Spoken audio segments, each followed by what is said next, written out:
what about asking questions? Yeah, anybody can do it. Anybody can ask the questions. Okay. Okay. So just unmute yourself and question, sir, if required. But sir asked to write down and then come back at the session, at the end of the session. Okay. Thank you. Sir, you can take it over, sir. Good morning, everyone, once again. Good morning, sir. I'm sure I'm audible and visible to all of you, and my computer screen is also visible. The topic for the session is the importance of finance and costing for the executive in IR. This topic is very close to my heart, and I think Smriti knew about it, and it takes me to a lot of nostalgia. In fact, it reminds me when I was doing my J promotional course in 1987, I had done a topic as project. I'll show you what was the project. It was titled Accounts versus Executives, a Future Scenario. My partners in the project were Mr. Sandevi Das, IRAS, Suresh Joseph, IRTS, and myself. Now, let me remind you, 1987 was a very buoyant period for Indian Railways. The operational issues of freight movement had been taken care of by rate loading, and thanks to Mr. Gujral, things were already streamlined. The first corporate plan was prepared under the leadership of the then Railway Minister Madhavraj Sindhya, spanning from 1985 to 2000 for 15 years. There was surplus money available with the railways. We knew, yes, if we get rolling stock, it will earn a lot of revenue, and IRFC was under formation for taking money from open market and leasing rolling stock. I think IRFC was already found by that time. Project Unigauge for doing away with all this transshipment to meter gauge and slow speeds on meter gauge freight trains. All that was to go. And major marshalling yards on Indian Railways had already been closed, including Mughal Sarai, which were a great impediment for growth of freight on Indian Railways. Now there was a lot of things going on for new works to be done on Indian Railways, and we were also planning to set up a capital fund from the internal resources, which will be used for funding of projects. And since it will be an internal fund, we may not have that much of problem with Ministry of Finance from getting those funds under capital. But when we did this project, a few questions were asked to all the executives who were present in the staff college, as well as whom we could contact on telephone and take their response. And similarly, it was some questions were asked to the accounts officers who were in staff college or division, or whom we could contact on telephone. I'll just take up 1 or 2, 3 questions on each side, and just want to have a feedback, your feedback on what is the response today. I know what was the response in 1987, and I've already told you what was the environment in 1987 on Indian Railways. So the question is, can we start from a bit before, please? Because we could not connect to Zoom directly. Okay. I have only explained what was the environment in 1987 when I did this project as part of J grade promotional course in 1987. Sir, the audio is not that clear. And can I request all the participants to please turn off their videos other than Prabhat sir? Now is the audio better? Yes, it is.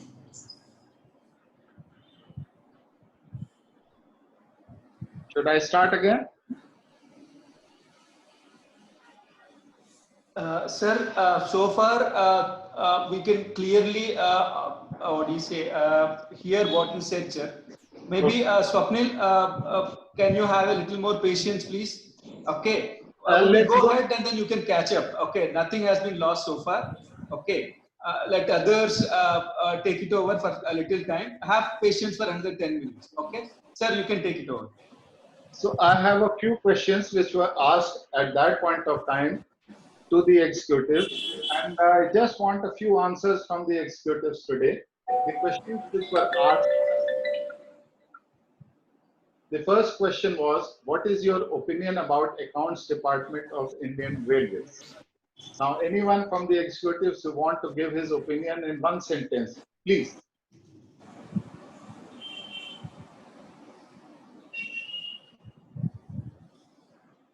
Strange, nobody has an opinion about accounts department today.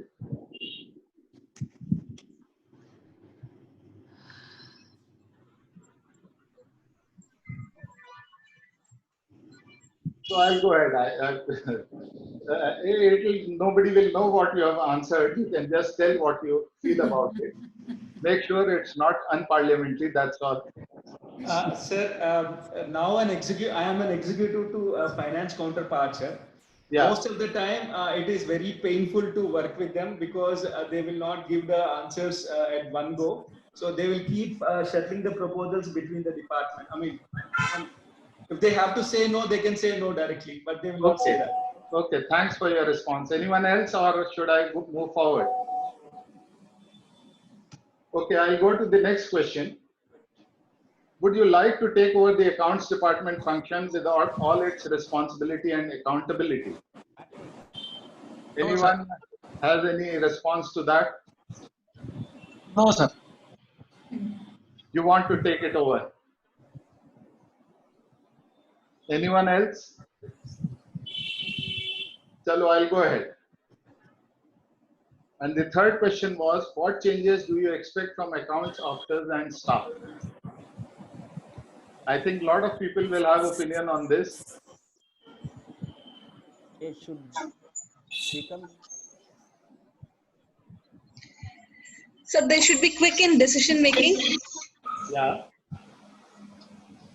Anything else? There should be answers like yes or no. Frequently sending back to the proposals, it should not be good. Right. Okay. So now I'll go to what was the response in 1987. I'll show you the answers then. What is your opinion about accounts department? Accounts department is an impediment in the growth of Indian Railways. This is the gist of what were the various answers because it was a big survey. Some of the answers which we got were clearly unparliamentary, so I can't tell right here. So the second question, the unanimous answer was a no. And it was always qualified that they should perform their duties in the right earnest. Now, what that right earnest is anybody's guess, and we'll discuss about it subsequently. And what changes do you expect from accounts officers and staff? Accounts officers and staff should be more pragmatic and accommodative in their approach. The connotation of pragmatic and accommodative was they should do what we want. It is simple. Now, when this project, these things came up for a discussion within the group, of which there were some account officers also, they gave their clarification. They said we are bound by codes, manuals, and rules, and unfortunately, most of these rules are made in consultation with the executives, and most of these manuals are also in consultation with the executives. If executives have an issue, then they should come and ask for change in the rules. Why do they want us to circumvent the rules? And the checks and balances have to be there. We cannot rely on executives because of various reasons and this and that. Now, a similar questionnaire was given to the accounts officers. I'll just put on the questions and I expect the accounts officers now to respond. What is your opinion about budgeting and expenditure control by executives? So I'm asking in the present day context, what is the opinion of accounts officer on this? Anyone? Sir, budgeting and expenditure control should be the prerogative of all the departments. It is found that the budget is low, but still they want to incur expenditure. And if we tell them to take any steps to reduce the expenditure, the DRM says, do you want to stop all the trains on my division? So I think there is a lot of, they are not willing to cooperate with the accounts in controlling the expenditure, sir. Okay, got your point. Anyone else? Okay, I'll go Just to one thing. The thing is that the budget is often cast by the executives in an often casual manner. I mean, it's not. They don't study it very seriously. Okay, thanks, Preeti. The next question was, what is your opinion about project execution on IR? सुला देना हाँ ठीक है Anyone wants to answer that question? So tenders are not expedited. It is just taken in a very slow way. They don't expedite tenders.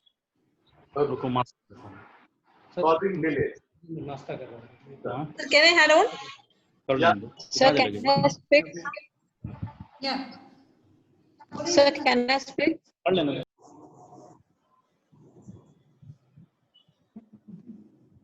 Hello. Sir, can I speak? What is the opinion on the execution of the projects? Yes, yes, definitely. Yeah, sir. Good morning, sir. In fact, in the railways project, I feel कि accounts department's role can improve. I am an accounts officer, sir, deputy FNCO. But sir, the problem is that we are having limitations of a team as a whole.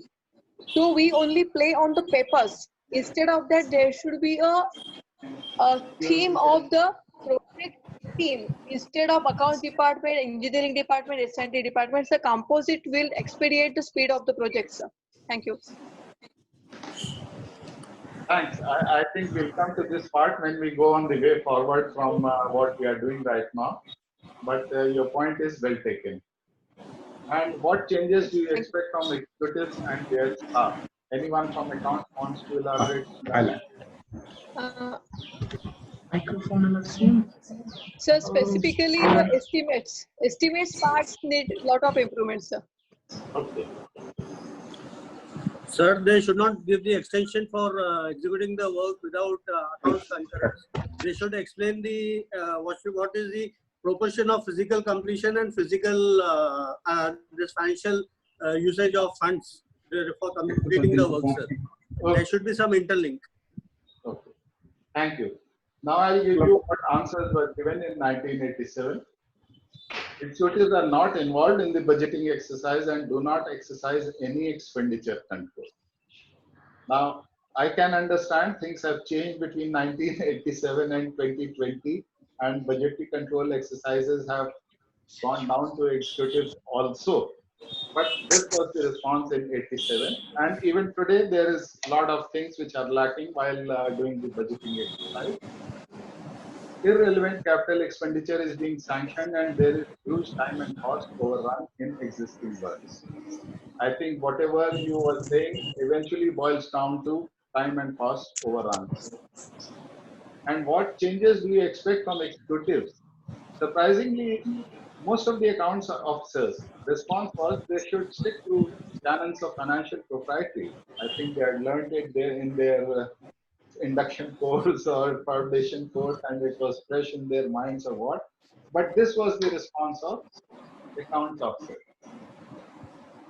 Now, when we discussed this project in the group, then the executives also came up with certain responses. They said accounts are not aware of ground realities. Now, what those ground realities are is anybody's guess. We cannot work as per rules all the time. Now, this is something as an executive, at times I also tend to agree, because railways is a very strange organization where work to rule is considered as a form of strike. So there is something inbuilt in the system where an executive may be at times forced to circumvent the rules. I will not say flout the rules, but circumvent the rules.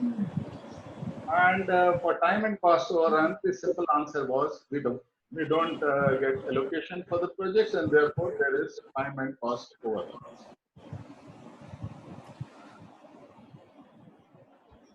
So can I say something? Yeah, please.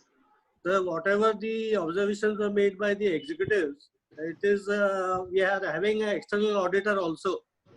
So if we don't follow the rules, we have to answer to audit. So who will reply to audit, sir? I'll give you an example.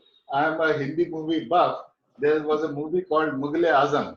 Most of you might have seen it. So there was a dialogue in that movie. In the end, Prithviraj Kapoor tells Madhubala, माँ बदौलत हम मोहब्बत के दुश्मन नहीं अपने उसूलों के गुलाम हैं एक गुलाम की मजबूरी समझोगी तो शायद हमें माफ कर सको. I think you are also in that category and you are Shahenshah Akbar. The others are Anarkali. Well But said. yes, I agree. I understand that part very well. I'll come to that when we go in the way forward. How do we want to go ahead with this? Now, some of the lessons learned from the project which we did, of course, some of it came by hindsight to me. It didn't strike to me at that point of time, especially the title itself. The title of the project was Account versus Executive, a future scenario. It appears as if there was a war going on between two parties and something is to be done and one is going to win, the other is going to lose. It shouldn't have been that. Of course, that era was very good. We had money, concepts of zero-based budgeting, performance budgeting. Everyone was talking about those things. So there should have been a convergence of views, and it should never be accounts versus executive. I realized it after a few years, and perhaps that was the reason for my going ahead with my learning of accounts and finance than what I knew before that. My impression talking to most of the executives was that they want accounts officers for their own sake now. In fact, I'll give you an example. I'll not name people, and some very senior officer once told me, I had taken a proposal to him and I told him, sir, this is within your sanction, just sanction it. It was a tricky item. In fact, it was a carpet for a room. So he said, yaar, ek kaam karo, to finance a concurrence kara lo. And it is within your powers, you can sanction it. It's not a costly item. Said, yaar, accounts ki buggi lagwa lo, bache rahoge. Now that is the attitude a lot of executives have, where they want a signature of an accounts officer. That is one thing which even accounts officers realize, and some of the bad cases which eventually come up where they are stuck up on these things change their bent of mind. So accounts officers have their own thinking on that. There is complete lack of understanding between what an executive is thinking and what an accounts officer is thinking. Now, I'm again reminded of a story some of you might have read. There was a story by Robert Sheckley, The Answering Machine. God once decided, yeah, too many people are sending too many prayers. So why not make an answering machine which will answer all the questions and things will be fine. After some time, God realized the answering machine is not answering anything at all. So he asked, what is the matter? You are not answering any question. So the simple answer was, nobody is asking me a correct question in the language I understand. So if I don't understand their question, how can I answer their query? Now something very similar is happening here. Executives have made up their mind that this is how we think, this is how we speak. Accounts may keep on saying anything. Accounts is bound by those rules and regulations and codes and manuals. They can accommodate somewhere, not always.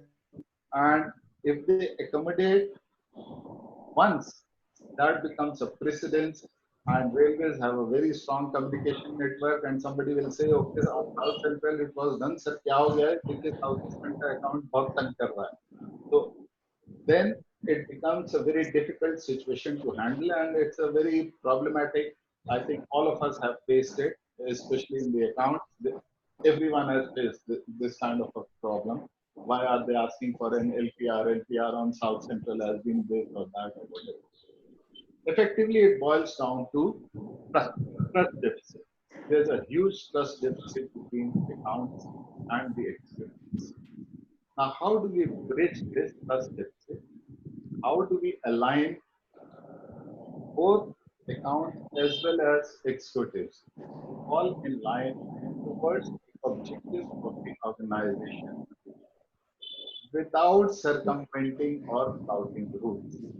I'm not saying flouting or circumventing of rules is a good thing, but I have seen people who have done this in the full knowledge of railway accounts, including railway board, by writing a letter by the executive to the FC in railway board that this is the issue. I am writing it to you, but I am going ahead with it before the FA and CO could write against the GM. That information was already made available. If FC has any issues and if the logic is not correct, I will not name the GM who did this, but it has been done. Those of you who have worked on East Coast Railway would remember there was a GM who gave bungalow peon to an assistant level officer. He said he is posted in a place where a bungalow peon is required, not people sitting in Bhubaneswar. So, but all that was done in full knowledge of the railway board that this is being done.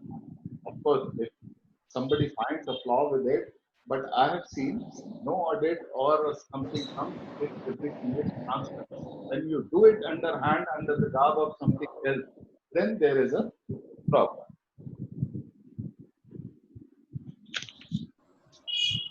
Now, this project has a very profound effect on me in terms of trying to understand what accounts as. Now, unfortunately, what is happening, the executives make their opinion about accounts based on their financial advice, which is vetting of non-stock exchange, concurrence of proposals, and maybe a few more things like PAC and tender committee. But the department does a lot of other functions also, which obviously include accounting. I don't think that many executives would have come to an account officer telling there's problem in the accounting, or this is wrong or that is wrong. They are more concerned about budget and concurrence. That's it. The second thing, apart from accounting, financial advice, there is costing. It may sound very silly that costing was being done in a manner which was off the mainline activity. But the moment we go into association with third parties, especially when it comes to EDR or project or private-public partnerships in operations, this will become very tricky. And this time has already come. If you want an operator to operate on your infrastructure, or if you want a loan from a multilateral agency, or you want to have a partnership with a machine manufacturer, then the costing becomes very crucial and critical. My exposure to costing and accounts came from when I went back, I was posted in DLW at that time. It's a very strange incident. The workshop manufacturing customers of DLW kept on reducing every year. And everyone, right from here, everyone was very happy that we are very efficient and WNS is coming down. Then suddenly somebody realized that in the year 87-88, WMS is nearing zero, or maybe even go negative. Then suddenly everyone started working out what is happening, what is not happening. And it turned out that DLW was doing batch costing for locomotives, and on transfer costs, some debits and credits were made, and everything was fine.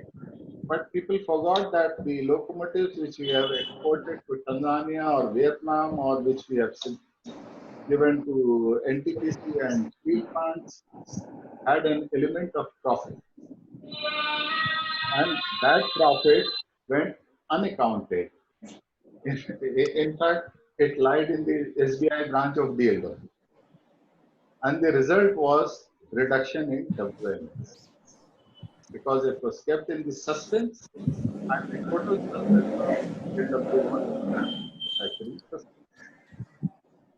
Because I was involved with that exercise, I suddenly realized there's a lot more to finance than the financial advice in terms of maintaining the WGR, in terms of maintaining the capital register, in terms of all the block asset holdings of DLW. We were getting a lot of machines under DRF, what happens to capital. So a lot of accounting effort is also required, which in my opinion, accounts department had been neglected. And that remained neglected for a long time till computerization came. And even after computerization, this is for my account friends, we have to look at, are we really following the codes and manuals when it comes to accounting? I have serious doubts. We have given up a lot of things which are prescribed in the codes and manuals. Some of them may be irrelevant today, but then that is what.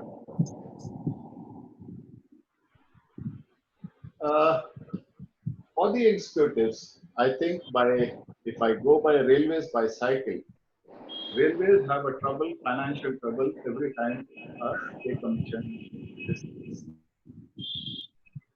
The fourth pay commission had no effect on anyone because earnings on railways were going up exponentially.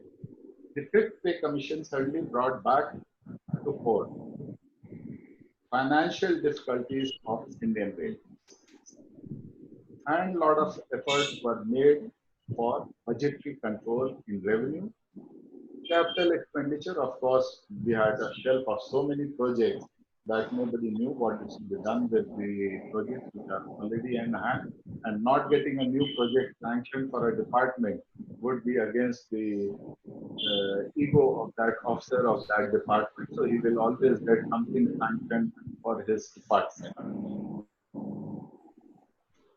The revenue budgeting exercise, unfortunately, I have some executive friends here. Anyone would like to share anything on what is wrong with the budgeting exercise on the revenue side on Indian Railway?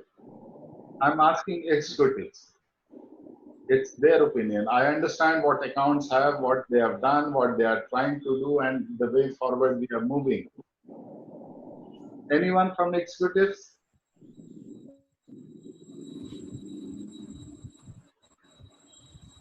You can't be so silent, bhai. We keep on blaming that it's too complicated, too many people, this, I can't do from contract to this, I can't transfer it, it goes to board.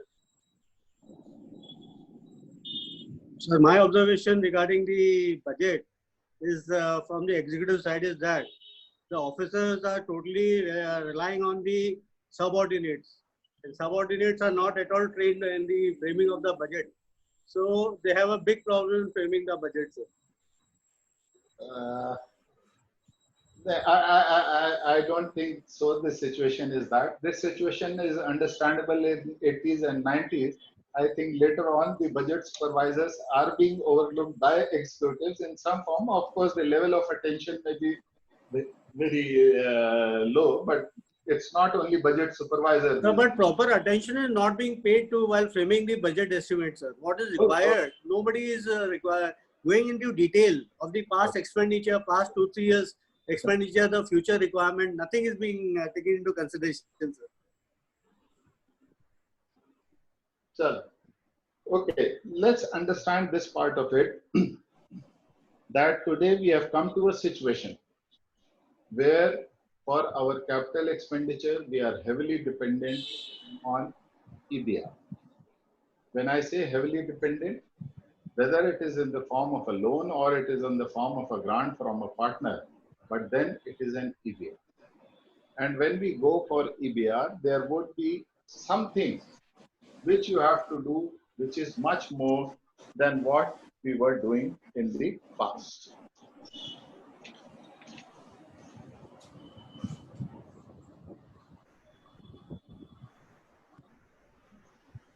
Now, one of the things which I have personally done is to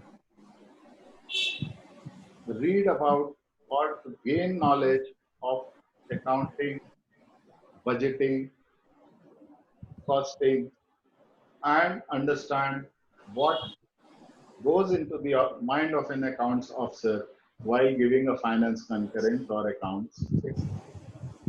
In fact, there was a time when I was on deputation in Railway PSU. I used to do more of the accounts work than planning. In fact, I used to take classes of accounts staff while MUTT project was going on in MRVC on issues of disbursement of loan, funds flow, commercial accounting, and payroll, because it was different from what railways were doing. So, and that has given me an experience which came in very handy when I went out from railways. Now, within railways, I've had, as Smith told you, I've worked in the railways in senior positions. I've worked in a PSU as CMD. I've worked in a private company, a joint venture of Tata and Siemens as a PA. So eventually, if you look at all the organizations, it is not the railways are peculiar to it. Finance will have a view, executives will have a view. Only difference is in the other organizations, especially in the private sector, there is a convergence of views eventually. There's a detailed discussion, there's a detailed analysis, and then there is a final decision, which is unanimous.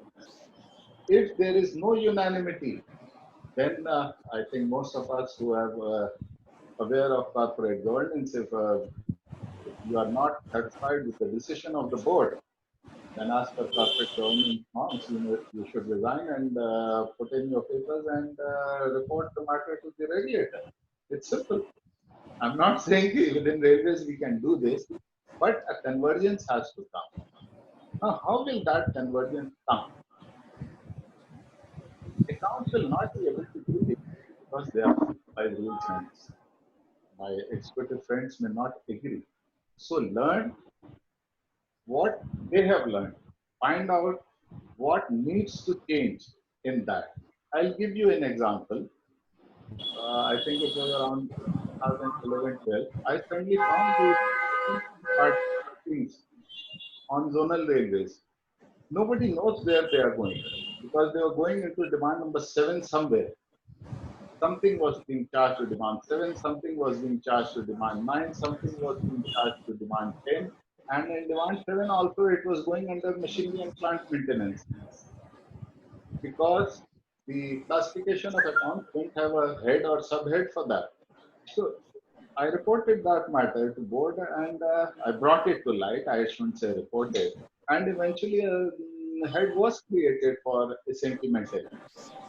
Similarly, unless you understand what is to be done or how it is being done by the other side, it will not be possible for anyone else to do it. And therefore, the executives have to find out what needs to be done. Another example I'll give. I once asked my accounts friends, yeah, tell me what are the skill sets which you have developed over the last 20-25 years. So after a lot of thought, he gave me an answer. I know how to do financial and economic analysis. My answer was, you don't do financial and economic analysis. The executive does the financial and economic analysis, you only check. So the skills to do financial and economic analysis per se are different from checking.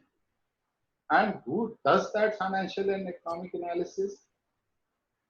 On the first hand, it is the executive. So why should he not know it in more detail than an accounts or finance officer?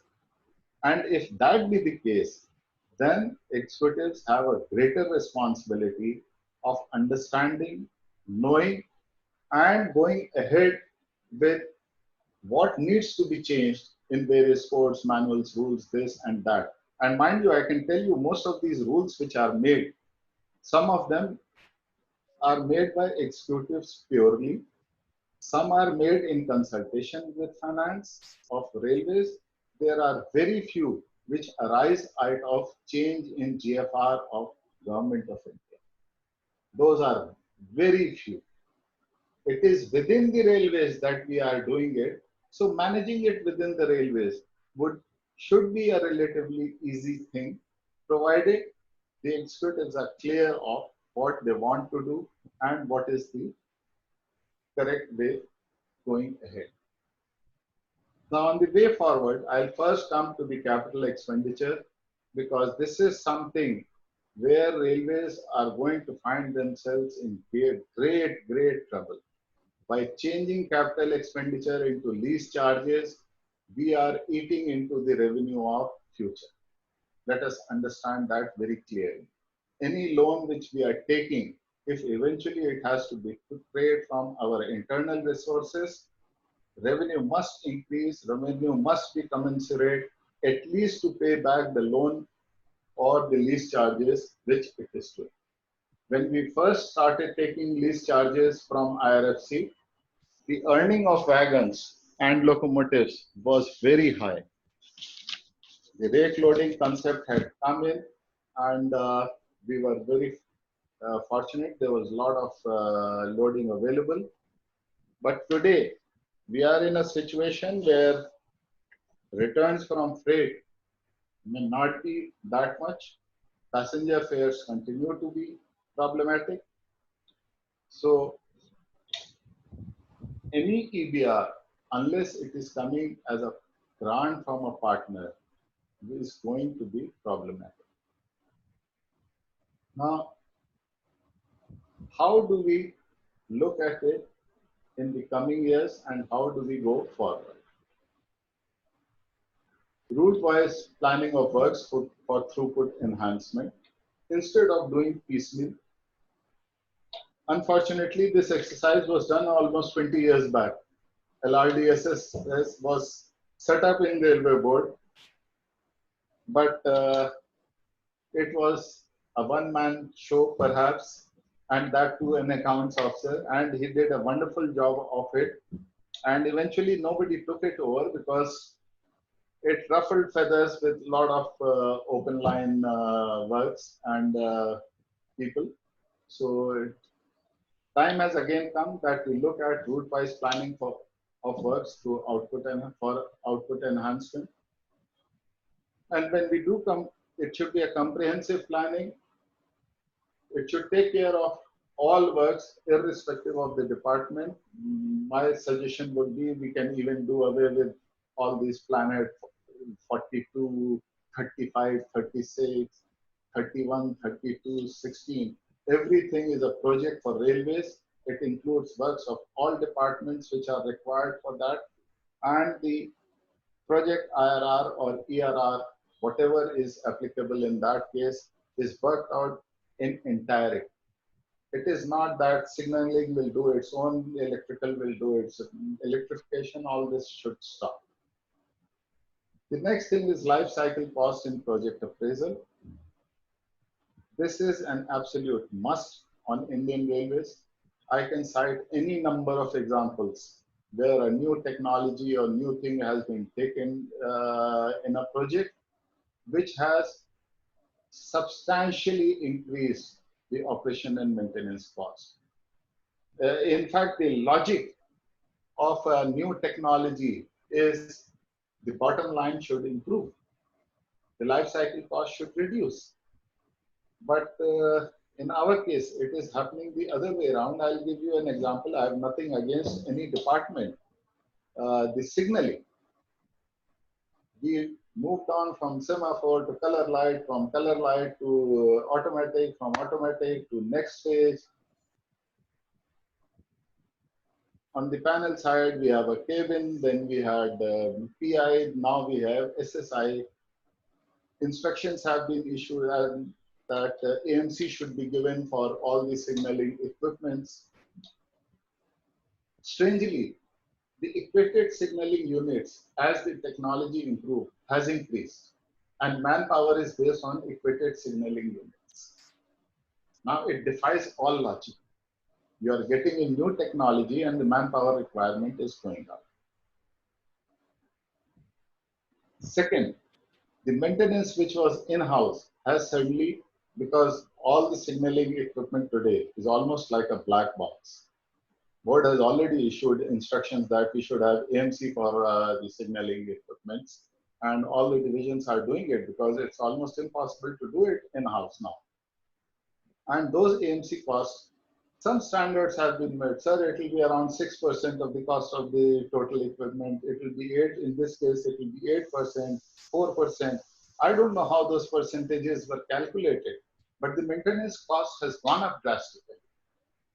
I don't know whether the failures have come down. They must have come down. But had we taken these life cycle costs into account, perhaps these kind of things will not happen. And it's not that this has happened here. It is happening everywhere. This is something which just came to my mind, so I'm telling it. Now, this life cycle cost in project appraisal also brings us to another very important aspect. We should know the existing costs. And there the costing comes into play. I will take the next issue, which is about introduction of quantifiable KPIs during construction and even post-construction. When multilateral agencies give a loan or a bank gives a loan, all these are integral part of the project appraisal document. I'll explain this in the next session when I talk about MRVC and MUTP. My suggestion is there should be a financial closure of projects prior to commencement, as is done in any private sector. This is a must. Unless we decide and we maintain this discipline that yes, this project is this will be over by this, and this is how it will be funded, we should not go ahead with it. There were periods when moratorium was issued on new sanction of new works, but this today again needs to be done. Now, there are a lot of other new methods which have come up, which we are not using on Indian Railways as of now. One is 5D BIM for estimation of quantity and cost, utility placement, conflict detection, digital imaging, project management, and cost control with integration with ERP. Some of the metros have already implemented this in India. Overseas, it has already been implemented for large number of stations and stadiums and stationary buildings. But for a railway track, I'm not sure if anyone has done it. But at least where it is amenable, it should be implemented. And the next thing is project completion report. Unfortunately, our codes and manuals provide for completion report to be prepared, but these are not being prepared. And the completion report should not only be financial, it has to be on the performance also. I will explain this part when I take the next session about MUTP, where how these project reports are done and how these KPIs are monitored. Now coming to costing, we have new technologies available like BIM, IoT solutions, RFID-based tracking of assets, data analytics, machine learning, random forest analysis, AI. All these can be used for maintenance of assets and data acquisition for statistical purposes. This data acquisition for statistical purposes, this is very critical And this has already been developed a lot outside India, especially in places where ownership of assets and operators are different, because then this becomes absolutely crucial. All these are already available. I think it is up to the executives, not for accounts, to do these things. The question would be who pays for going into it? I think we already have DF2, DF3, this, that, and these are not very costly options. But the new projects which we are doing, the existing projects, we have to look at where the world is going. And this exercise has to be done by the executives, not by the accounts department. In fact, about 6 months back, I addressed a gathering of accounts officers where I told them that they should be the driving force. I'm telling you, these are the tools of future. You tell these executives to implement. Let them come up with a proposal as to how much money is required. The money which they would ask would be 40 crores, 50 crores, and these projects which we are doing are 500 crores, 1,000 crores. So this money is a pittance, but the result it will give in the future is something which we have to look very carefully. I'll give you an old example on life cycle cost. I think I had gone to Japan almost 30 years back. So JR East, they did a life cycle cost of coaching stock, and they decided that we'll build coaches only for 12 years of life rather than 25 or 30 years.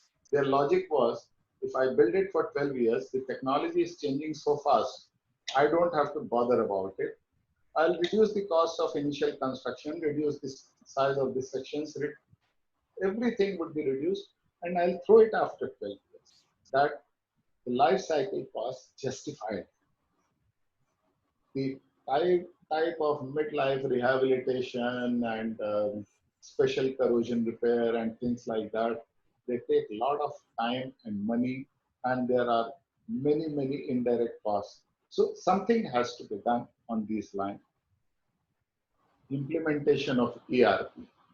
Now, this is an ongoing subject on the railways for God knows how many years. Implementation of ERP on the Indian Railways for any organization is required. But I can only tell the executives, ERP will bind them much more than what accounts department is doing today. I have worked in an environment where not even a single penny can be spent unless it fits into the allocation fits into the ERP and the budget is available. Nothing can be done. And that ERP is administered by somebody who is at a level which you may not find approaching. It is at the levels of CEOs and directors, and nobody short of that can even touch anything in the ERP once it has been fed, unless it is a regular exercise of update. So I'm not saying ERP should not be implemented, but implementation of ERP on Indian Railways, especially on the revenue side, will have to be very carefully thought of before we get into it. It can become very problematic, and once we implement it and start manipulating it or changing it, then the whole effort of ERP would be lost. So gradual implementation of ERP, maybe we can start with projects, wait for revenue. Maybe we can start with a pilot project, see what is happening, but pilot projects on Indian Railways don't work for some reason or the other. So that is something which has to be done, but we have to look how to do it. Periodic review of finance code manuals and rules. This again is something which executive has to do, because he will find what is wrong with the rules, manuals and code. He has to point it out.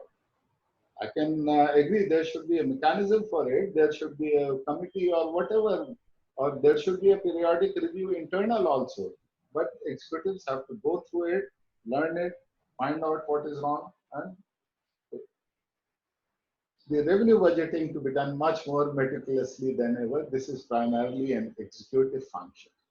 I think somehow over the last 10 years, the budgeting exercise has been virtually taken over by accounts department. I'm very clear, this is an executive function. Executive has to be deeply involved in each and every figure which goes into the revenue budget. And he has to be fully accountable for it. Now this has to be understood, I think, by the executives as we move forward.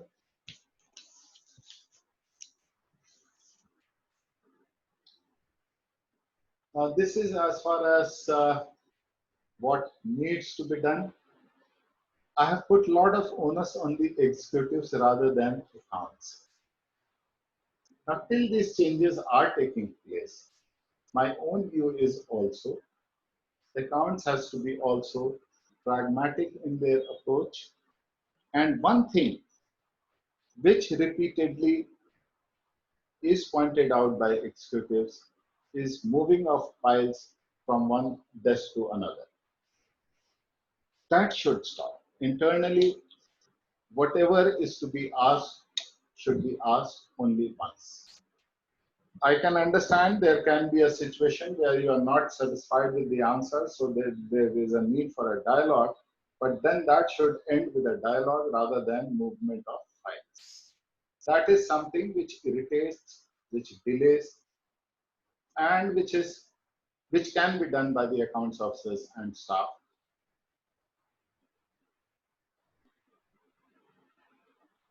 There are certain other things, as somebody told about accounts response being quick and timely. Now, quick and timely, I think on Southeast Central Railway, we had made a timetable also that this will be done within this day. The proposal will go in 3 days, no second return of the proposal. So maybe there's a need for that timetable also. And it's not that it has not been done on zonal railways earlier. If people, I don't know if there's anyone who has worked under Mr. Inder Ghosh on East Coast Railway. He had a timetable for everything. And I'm sure everyone there made sure that everything was done within time. He had a list, a long list of items for Wednesday meeting in which only PHODs were present. Nobody else was allowed to even come in. So PHODs were fully prepared for that. So it can be done. And I think even accounts within themselves, I think they already have a timetable. I know that. But should look at these aspects from their side. Because this is something which can bridge the gap or that trust deficit.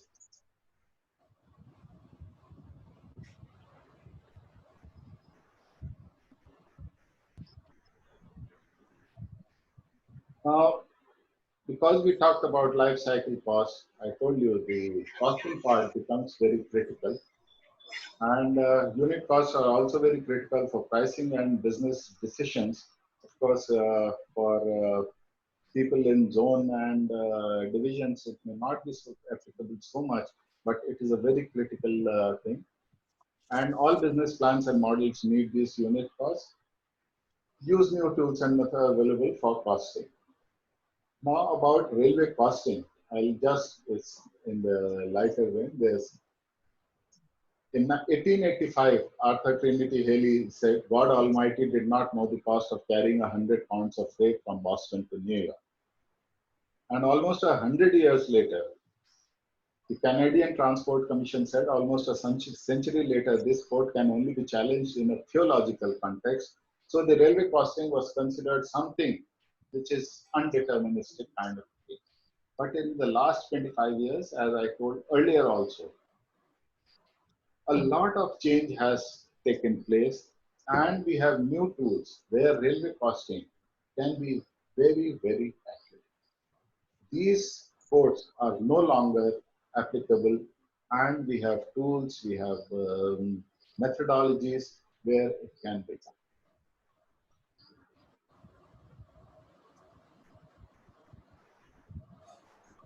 However, unit costs on Indian Railways are still suspect due to unreliable statistical data. Now, acquisition of reliable statistical data is only possible through active involvement of executives. In fact, statistical data, I don't know how much effort goes from the executive sides or even from the account side to ensure correctness of the statistical data. I've seen statistical sections of Southeastern Railway, God knows what goes on there. They have a huge manpower and nobody knows what is happening. It's just that some statistical data is being created. Some are more organized, like Western Railway in Ajmer, they will do something in EDP center and come out with the statistical data. The second part, which is even more worrying, is that at times these statistical data are manipulated. And that manipulation, again, primarily is done by the executives, but I have seen at times it is even done by the accounts or the people working in the EDP center to bring out indices to satisfy people whom they want to be happy. So that should, I think, with IoT and other solutions, that should immediately stop. Well, thank you. That is what I had right now. Any questions on any issues? In this next session, I would be taking up costing in a lot more detail when I talk about the MUTP and MRVC, and also how multilateral funding agencies want the project structure, project appraisal, and how it goes with when you are dealing with agencies who are giving EBR. Any questions?